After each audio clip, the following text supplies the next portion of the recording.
Rompecabezas. Zona Central.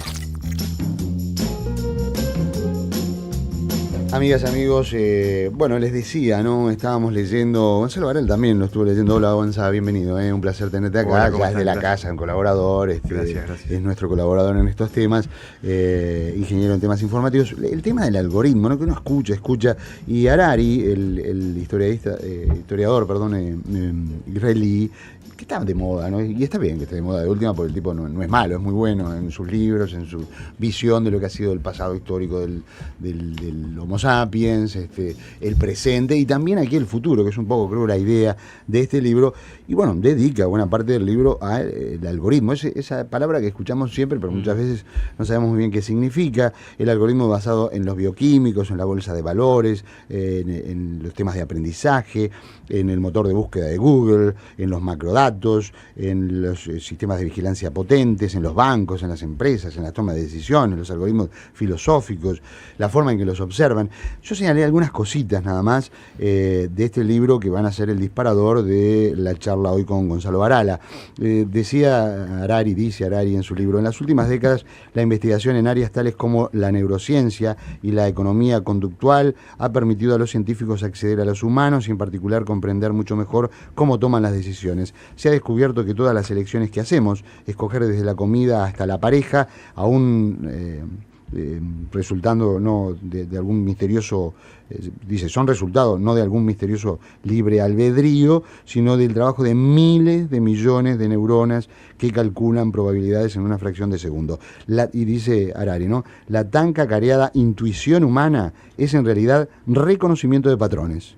Los buenos conductores, banqueros y abogados no tienen intuiciones mágicas acerca del tráfico, la inversión o la negociación. Lo que ocurre es que, al reconocer patrones recurrentes, divisan e intentan evitar a peatones despistados, a prestatarios ineptos o a delincuentes deshonestos. También se ha visto que los algoritmos bioquímicos del cerebro humano están lejos de ser perfectos, se basan en el ensayo y el error, atajos y circuitos anticuados adaptados a la sabana africana y no a la jungla urbana. No es extraño que incluso los buenos conductores, banqueros y abogados cometan a veces errores tontos.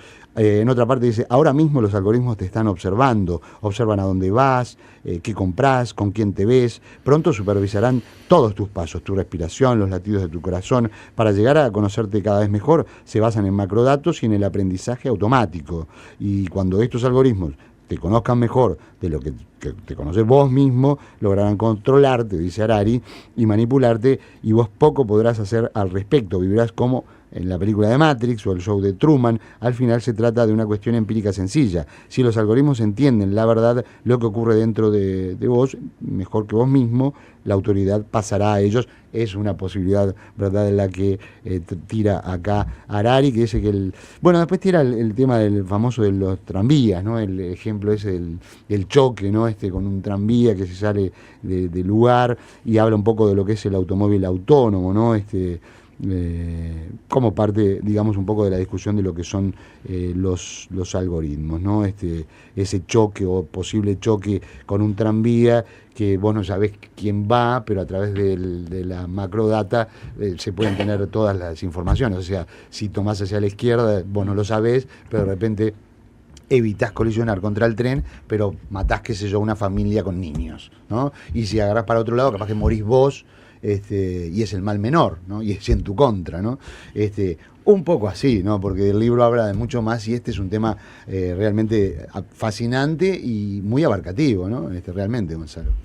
Sí, sí, yo comparto lo que vos decís respecto a Harari. A mí me parece que el trabajo que está haciendo Harari es brilla, roza la proeza ya directamente desde el punto de vista intelectual y claro. Sobre todo en Sapiens, que es el primero de los libros, es el que más me impresionó. También me parece muy bueno el capítulo 7 de Homo Deus, que es el siguiente de los libros. Parece tremendo ese capítulo. ¿Qué habla de ello, para que no lo leyó? Y habla como de las religiones paganas del siglo XX, para decirlo de alguna manera. No sé si estoy repitiendo sus términos, sí. Pero habla del liberalismo, del comunismo y del fascismo. Es muy bueno también.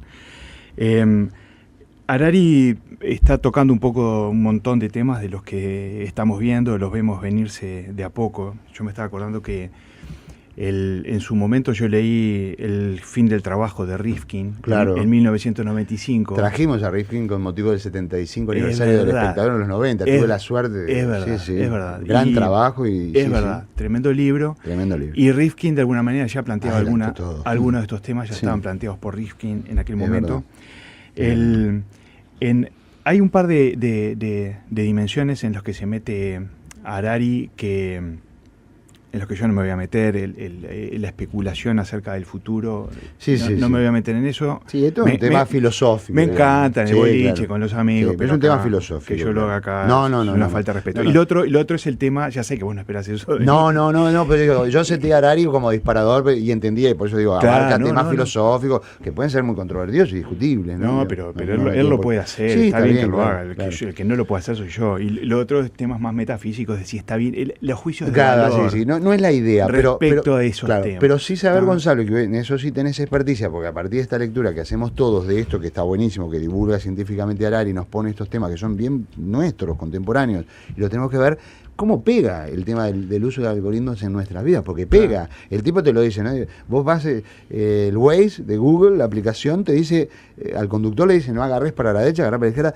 Y al principio te resistís, pero después, ¿qué terminás haciendo? Dice Harari. Eso. Lo que dice el buscador de Google, el Waze, o sea, porque te pasó que un día no le hiciste caso y realmente había un embotellamiento y ya después no lo haces más, no lo pones más en discusión. Sí, además hay un tema con la toma de decisiones. La toma de decisiones consume energía, consume tiempo y la verdad es que llega un momento que si este es suficientemente bueno tomando estas decisiones por mí, por lo tanto yo me reservo para otras claro, decisiones. y le dejás la y, decisión le, humana. y le voy dejando. Claro. No es menor, y te escucho ya más, pero me parece que es un aspecto que hay que resaltar, que en el mundo de las inversiones de hoy hay más matemáticos que economistas. Y hay matemáticos porque trabajan con algoritmos, o sea, son los tipos que con cálculo de algoritmo te van a decir si te conviene invertir en tal cosa de acá a 30 años, Claro. con una exactitud total. Claro, a mí justamente me gustaría ordenar un poco el tema y ir llevarlo hacia mi terreno, que es para lo que estoy acá.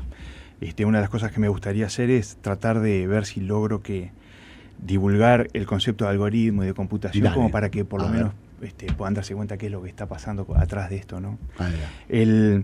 En 21 lecciones para el siglo XXI, medio de arranque, Harari habla de infotech y biotech como las dos tendencias que están siendo decisivas en estas transformaciones.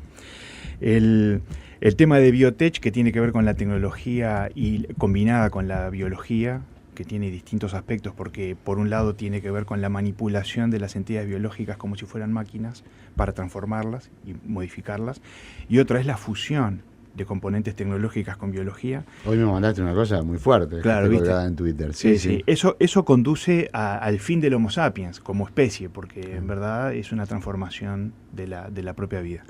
Ese es Todo un tema, Claro. Por el otro lado está el tema de lo que él llama infotech, que tiene que ver con la tecnología de la información, que es lo que tiene que ver ahora con él ahí menciona también medio de arranque en 21 lecciones, cuando habla de infotech, menciona específicamente inteligencia artificial Ujú. y blockchain, Ujú. como las menciona juntas como las dos principales tecnologías del momento.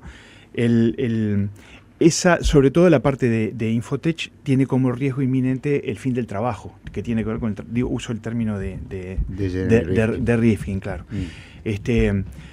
Es cierto que pasa desde siempre que la maquinización se va metiendo en el trabajo No es y uno nuevo, va sustituyendo, no es nuevo, nosotros sí. nos vamos ubicando por otros lados. No es nuevo, la verdad. Quizás sea más intenso ahora, pero no es nuevo. Claro, claro, ese tipo de amenazas llega por oleadas en distintos momentos de la civilización. En este momento estamos con razones para estar asustados. Preocupados, claro. Claro, pero a mí me gustaría hacer notar que la preocupación tiene que ver con que en verdad en la capa de relaciones humanas estamos acostumbrados a que necesitamos trabajar para vivir.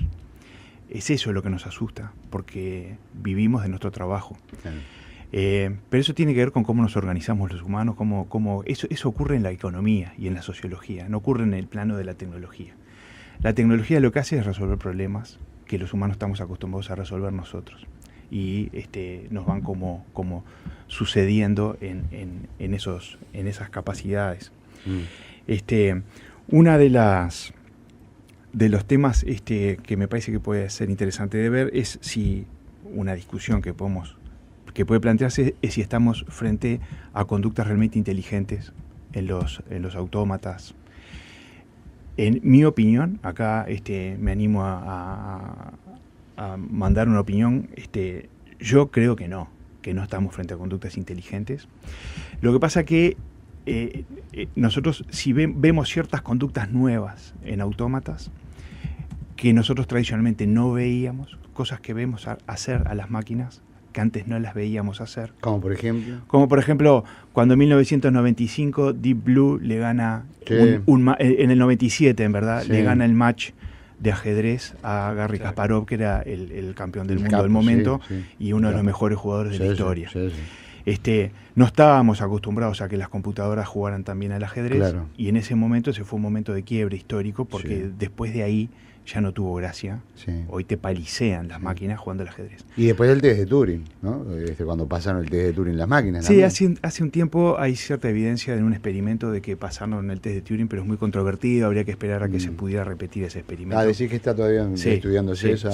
Bueno, me sirve el ajuste de la información. Claro, lo que sí es que si vos le pones en el microscopio lo que hacía Deep Blue para ganarle a Kasparov, no encontrás nada, absolutamente nada de inteligencia en Deep Blue. Deep Blue lo que hacía es una gigantesca computación masiva de datos, procesamiento de datos, pero cuentas elementales que estaban instruidas por algoritmos, que estaban hechas por los hombres que la programaron. Listo. O sea, no había absolutamente nada. No hay de ninguna otra magia que no sea esa magia. Claro. Entonces, por eso me gustaría conversar un poquito con respecto qué es un algoritmo. Eso. Si vos sabés preparar salsa blanca, sabés lo que es un algoritmo, porque es un procedimiento que vos apelás a él recurrentemente para obtener ciertos objetivos. Vos sabés cuáles son, qué ingredientes necesitas, cómo tenés que proceder, y vos sabés que el resultado es salsa blanca. Te va a dar salsa blanca. Claro. Entonces, en verdad, estamos mucho más acostumbrados de lo que creemos a los algoritmos. Conocemos mucho más algoritmos de los que creemos.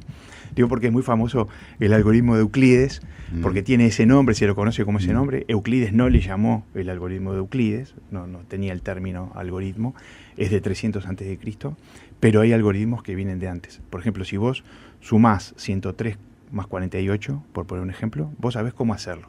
Vos ponés 103, abajo ponés 48, tenés el cuidado de alinear las unidades con las unidades, etcétera. Haces 3 más 8, 11, pongo la unidad 1, me llevo la decena 1, la alineo con las decenas, 1 más 0 más 4, 5, y después sumo el 1 en vertical, me da 151.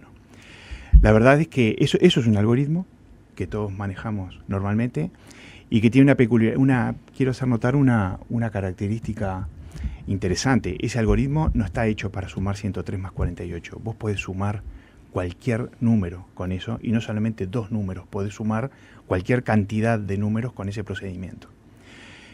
¿Qué hace el humano? Digo porque ahora me voy a acercar un poquito a lo que hace una computadora. ¿Qué hace un humano cuando ejecuta ese algoritmo? Tiene algún registro escrito de lo que permanente. 103 y 48 lo dejas como registro permanente. Vas llevando alguna cuenta de memoria, que es como volátil, eso 3 más 1, 11.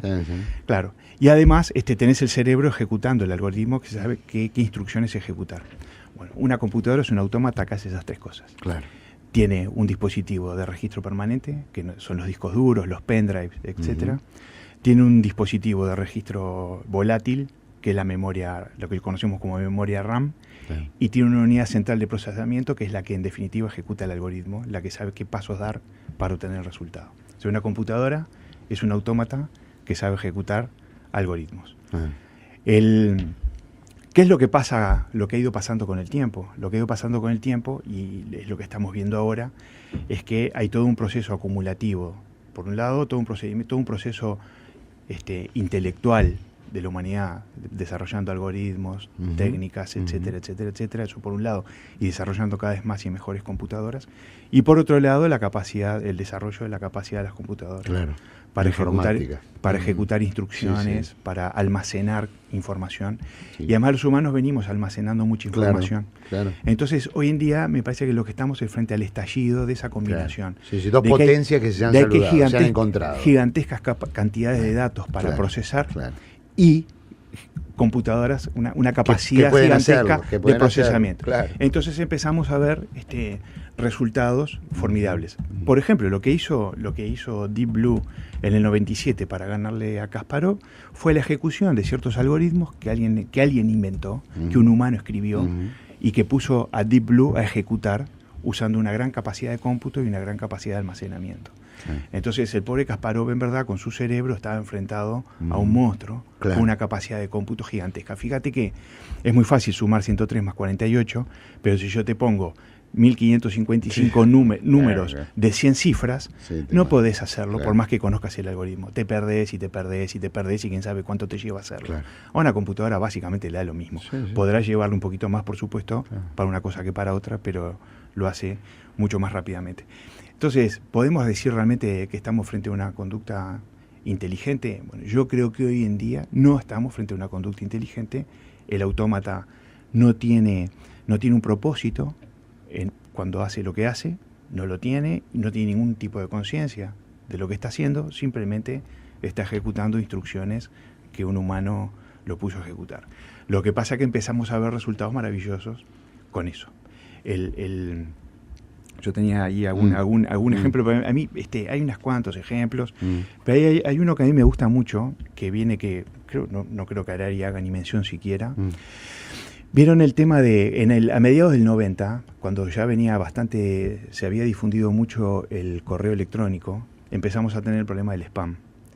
Quienes usábamos correo electrónico, había cada vez más usuarios, empezaba a ser interesante mandarle spam a los usuarios, y estábamos un poco indefensos con el tema del spam. Entonces, a mediados de los 90, en realidad, ahí por el 96, 98, hay algunos trabajos, y los trabajos iniciales, empezaron a aparecer los primeros filtros anti-spam que daban cierto resultado. No eran muy buenos, pero daban cierto resultado. Muy poco tiempo después, 2002, 2003, ya los filtros anti-spam empezaban a dar un resultado notable. Hoy en día, la verdad que el spam no es realmente un problema en la vida diaria, y si vos te fijás, tiene una capacidad tremenda de detectar. A veces alguna cosa pasa. Se puede ir, pero en general no como antes, ¿no? Pero en general no, eso claro. Ha desaparecido. Bueno, el filtro anti-spam es un programa que está en el programa de correo que realiza una tarea que nosotros, inteligentes, a nosotros nos llevaba mucho tiempo y era engorroso y aburrido tener que hacerlo. Claro. Vos decís, ¿y cómo se dio cuenta de que esto es spam? ¿Y cómo se da cuenta de que esto otro no es spam? Entonces, visto así, parece una conducta inteligente. En su momento parecía una conducta inteligente. Ahora estamos tan acostumbrados que ni nos damos cuenta. Es cierto. Pero ¿cómo puede esto, que es un programa, darse cuenta que este mail es spam y que este mail no es spam?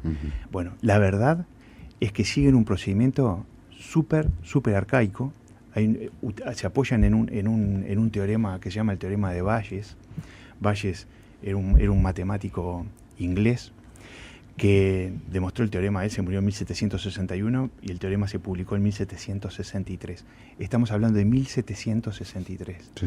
Más de 200 años después, alguien se dio cuenta que se podía aplicar el teorema de Bayes para resolver el problema del spam. Porque Bayes básicamente era un probabilista, y Bayes lo que te decía era cuál es la probabilidad de que pase algo dado que pasa otra cosa más, lo que se llama probabilidad condicional. Te voy a poner un ejemplo para que la gente vea de lo sencillo que es lo que estamos hablando.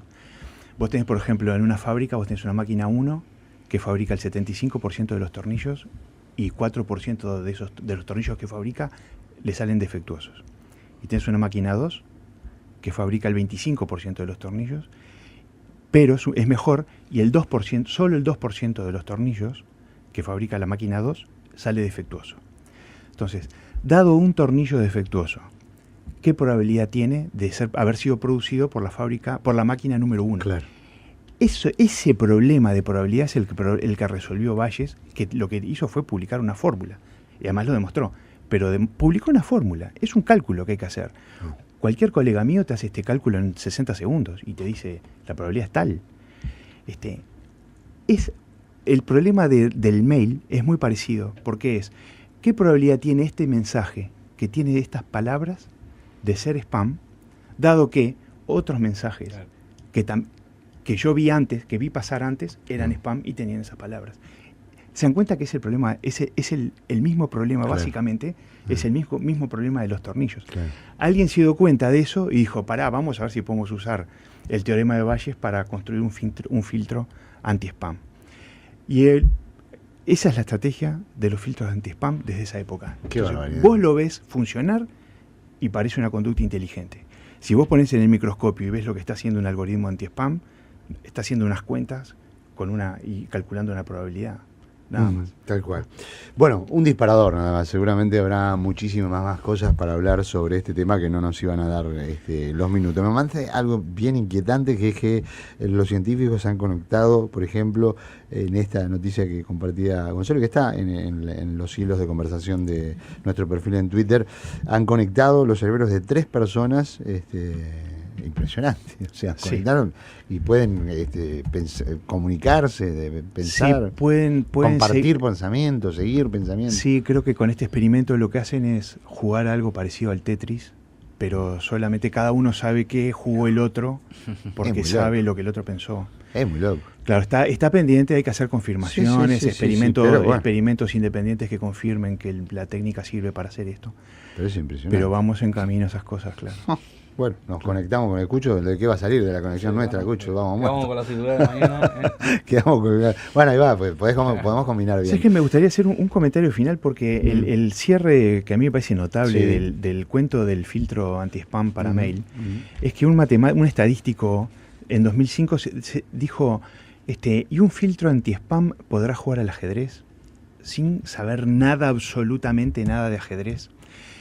Y él, con un poco de maña para armar como textos las partidas de ajedrez, encontró una manera de hacer que un filtro anti-spam jugara al ajedrez. Es decir, el filtro anti-spam ni siquiera sabe lo que es el spam, solamente calcula las probabilidades de Bayes de 200 años antes. Pero este tipo, con un poco de maña, lo puso a jugar al ajedrez. Qué impresionante, la verdad que te queman la cabeza todo este tipo de cosas. Bueno, Gonzalo, te venís dentro de poco porque además estás trabajando muchísimo con tu nueva empresa ahora en blockchain, que es una de tus especialidades, y es todo un tema también. Ya hemos hablado algo, pero bueno, estaría bueno repasar y actualizar un poco la información en torno al blockchain. ¿Cómo te va vos con la empresa? Contale un poco a la gente. Bien, yo te he visto en algunas notas que te hicieron. Pero... Bien, estoy contento. Creo que los socios y los ingenieros que están trabajando conmigo también están contentos. Estamos metidos en algunos proyectos y creo que tenemos más proyectos por venir, cosas bien interesantes. Y viste que blockchain tiene también algunos puntos de contacto con el trabajo de Harari, así que me parece que es realmente interesante. Bueno, como una especie de segunda parte. Hoy hablamos de algoritmos de inteligencia artificial. Podemos pensarlo, darle la vuelta a blockchain. Lo hacemos en la próxima columna, ya en algunas semanas más adelante. Nos volvemos a encontrar con Gonzalo Varela, que es nuestro colaborador en temas informáticos. Gracias, Gonzalo, por haber estado una vez más. Gracias a ustedes, hasta luego.